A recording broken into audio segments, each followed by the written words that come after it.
Before we start the Liverpool report today, I want to touch on the beautiful tribute made yesterday by both Newcastle and Liverpool fans with lovely tifos and placards made. It was really beautiful to see, a fitting tribute, and I'm sure he would have loved watching that game because it was an absolute Kevin Keegan classic right there. He's a legend of both clubs, and we all miss him very dearly. Rest in peace, Kevin Keegan. We have a lot to dive into today with yesterday's match, 2-2 away to Newcastle. Were we ever going to win this game? I always predict a Liverpool win, because I don't want to predict us not to win. But I knew going into it we weren't going to win this game. If you remove the ISAK stuff, right, you have a manager that is on his Premier League debut for us with new team, new tactics, and a lot of pressure.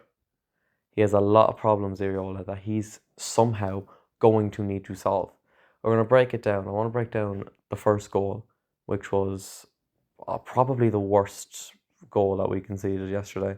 Gravenberch going through, beats off his man very well, and then he has a dilemma. He's delaying his shot. He should have took a shot, but he was delaying it, and he gives a snail ball trying to find GAKPO, gets intercepted, and we're losing on the counter attack.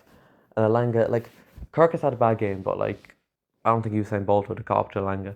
And it was a very good goal. Alisson too near to his post, as I said in my match reaction.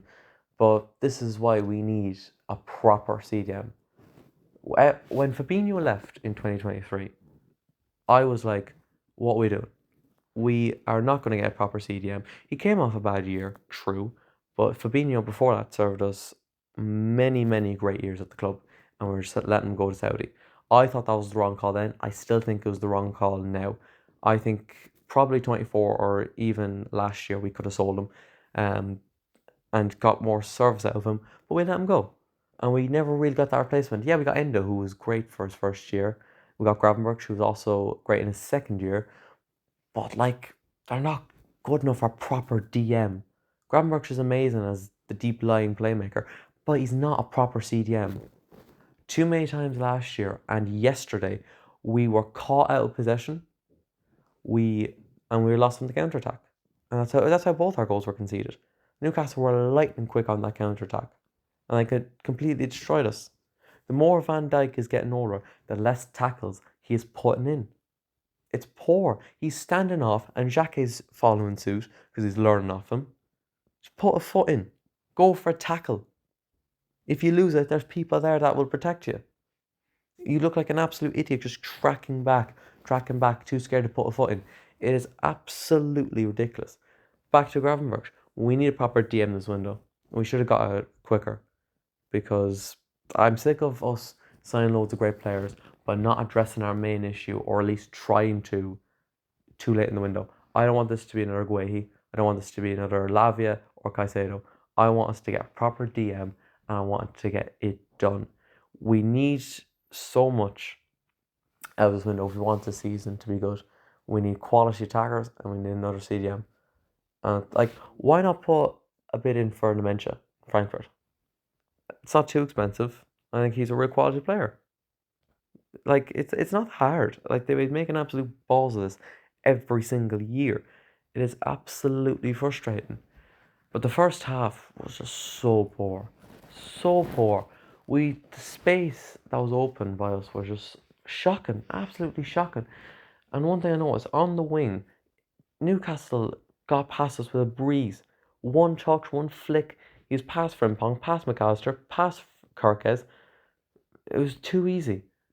And Newcastle should have killed the game off. Should have been 4. They had great chances where balls were flying in. No one's getting onto it. No one's putting a foot in. They're all too scared to do so. And that ended up costing them. Second half performance, great goal by GAKPO. And usually with Liverpool, that should be the thing to kick us on to win the game. But 2 minutes? But given celebration, probably 90 to 60 seconds, straight away we concede. Gravenberch again. Sloppy pass, trying to find ISAK. And there we go, 2-1 down. I'd lost hope at that point. I was like, there's no way we're going to get anything at this game. We are hopeless. Hopeless. I'm just going to move quickly to individual players. I thought that Frimpong was poor, KERKEZ was poor, Gravenberch was shocking, WIRTZ was slow and sluggish. ISAK is moving is terrible. He does a jog at best, and even when he gets the ball, it's like he's trying to figure out how to kick the ball. And that 2 years ago, he was the second top goal scorer behind our own Mo Salah. And look at him now. Like, you can't use the leg injury as an excuse anymore. He played in the World Cup for Sweden. He played quite well. He came back since April. We're in August, for fuck's sake. It's no longer an excuse anymore, the leg injury. No way it's still an excuse.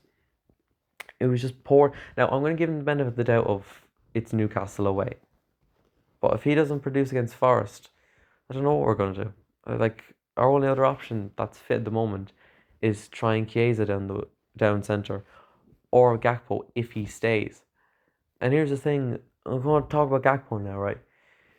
I said in my match reaction, I do not want Liverpool to sell Cody GAKPO. But if the offer came in, I'll 100% take it. If Spurs are willing to offer 70 to 90 million for Cody GAKPO, I will snatch that no problem. I'll send him packing. Because let's do this narrative, right? Say if we keep him and we get more of GAKPO of the old, right? What then? We'll try sell him next year. We'll get, if lucky, half the price Spurs are offering. Half of it. That's me being generous. I don't have confidence in him. I don't. He played well yesterday. He played really well yesterday. One of our best players. People acting like he had this masterclass performance. He didn't. His passing is still bad. His holding onto the ball so many times today when he should have passed it to ISAK. I don't know why he doesn't pass to ISAK. In critical positions, he should be laying off to striker for him to score the goal. But he's holding on to it.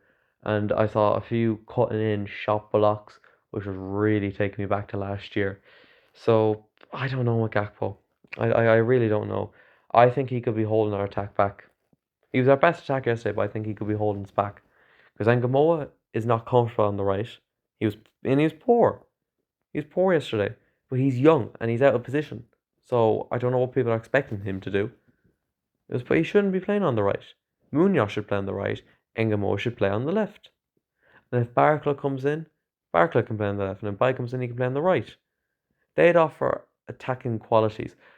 With GAKPO, he isn't really quick. He has a good shot on him. His dribbling's not special. So, apart from shooting, he really doesn't offer us that much. I think we need to change. I think we should sell him if the offer comes in. And for the life of me, he had a shocking season last year. I think he's one of our worst players last year. And he has one good half against Como and one good game against Newcastle. And fans like, no, we should sell him, we should do this and that. I don't think one Premier League game and a half of pre-season overwrites a season of poor play. And yeah, that was under a different manager and different tactics. And tactics that killed his game. I don't know. I'm still not convinced by it. And it's feel like I'm scapegoating him. I'm not giving him credit. He played really well today. And he had some performances last year, like Merseyside Derby, where he played well. But not on a consistent basis. And at Liverpool, our players that start out of 10 games should have like one or two bad games, but they're on it. That's not him. And if Spurs are serious about this offer, now I know they've signed Marmouche and they've spent a lot of money, and Savino, I'm pretty sure. If they're serious about this offer, we should definitely go for it. I think that IRAOLA, as I said before, has a lot of problems to solve, and this is gonna be a while. This is a rebuild. This is 100% rebuild. I think if we get top 5, and maybe even win an FA or Carabao Cup, this would be a very successful season. That's what my objectives are. Also for Champions League, round of 16 would be my... Yeah, I'd take that. I'd take round of 16. But it depending on our draw. We haven't gotten that yet, unfortunately. But I think IRAOLA has sussed out Well, I think Iraola though has made mistakes yesterday. I thought our build-up play was poor. I thought our defensive setup was poor. So many times you'd have Gakpo or you'd have Frimpong or Munoz or KERKEZ or Angamoa out on the wing, and they have the ball. And instead of players rushing out to assist them, they'd leave them and go into the box and isolate them. So what you have then is you have two or three Newcastle players surrounding them and leaving them completely isolated and just killing the momentum, and then they're on the counter attack again. It's not good. That's poor, and that's what he should improve on. So to say he made no mistakes today, it was just the players, that's just wrong. That's not true. I want to talk about the players that had actually good performances. I think that Ronald Araujo, when he came on, was superb. I thought he was very good playing on the ball, and I think we should play him next week. I thought Soboslai, consistent as always, brilliant. Gakpo had a good performance. Munoz, when he came on, was impactful, and I think he should start on the right next week. That's kind of it, really, to be honest. Unfortunately, I thought Shaq had a decent game. He had a decent game, but copying Van Dijk a bit, which was not good. Like, we played absolutely poor, but to go and get a draw with that atmosphere and with all the things that are attached to it is a really good result.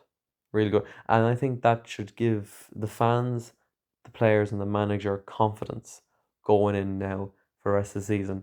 Because we have a relatively good run of games, but we have United in, I'm pretty sure, October, then January. We cannot play like that against them, against City, against Arsenal, against Chelsea. We will get eaten up. We could play any kind of football against Spurs, we'll absolutely beat them, no problem. But we cannot play as poor as we did for a season. We did get lucky today. It was a penalty, but that was a moment of luck. A complete moment of luck. We should have lost that game. I think it should have been 4-1. That could have been humiliating. That could have been deflating, and it could have fucked our season. But we've gotten a draw. We can look at that and say, okay, it's a great result that. If we can do that against Newcastle, we can actually go on, win games, and form a streak. Because I think what is really important early in the season is not to lose. Once you get past the September international break, you can start to try things. But for the first 3-4 games, you cannot lose any of them. If you want to be in title race, top four race, even if you're in a relegation battle, you have to win. You cannot lose any of those games. You have to be on it. And you really shouldn't, because you're playing a game a week at this point of the season. Cup games aren't here yet. Champions League, Europa League, Conference League aren't here yet. So you should be winning those games if you're a top quality side. We've gotten our point, so let's hope we can use it, build momentum, build a streak, and get more confidence in the team. I'm still confident in the team, the players. I think that it was just a really poor time to play in Newcastle. I think if we played in October, we would have beaten them. We have a good run of fixtures though, so I'm confident we can get wins on the table. We're definitely not in a title race. That's just not going to happen. But we should be getting top 4 or 5, 100%, no doubt, absolutely no doubt. I'm really trusting with Iriola. I'm really liking. There was a lot of positives there today. That I saw that compared to Slot before. I thought he did well in those areas, but did have some tactical mistakes, and that's going to happen. He is still learning with the squad. He's still experimenting which players work, which ones don't. And what we saw with Slot last year, and I hope we don't see with Iriola, is the lack of change. We saw this with Klopp, where he was 100% willing to change what didn't work, making subs, making team changes for the next game, taking players out that didn't work, and we didn't see that enough with Slot. So I don't want to see Ngamo on the right next week. I don't want to see. I don't even think I want to see Graham Park. I want to try McAllister there just to see what happened.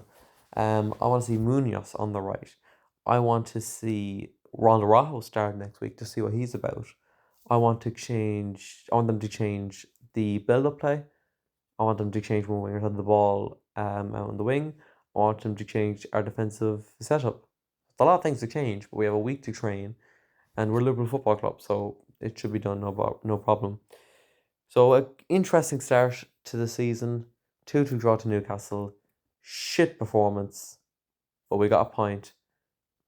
You can never write Liverpool off, but we have to move on now to the next games. Take a game at a time, and let's hope something happens this season.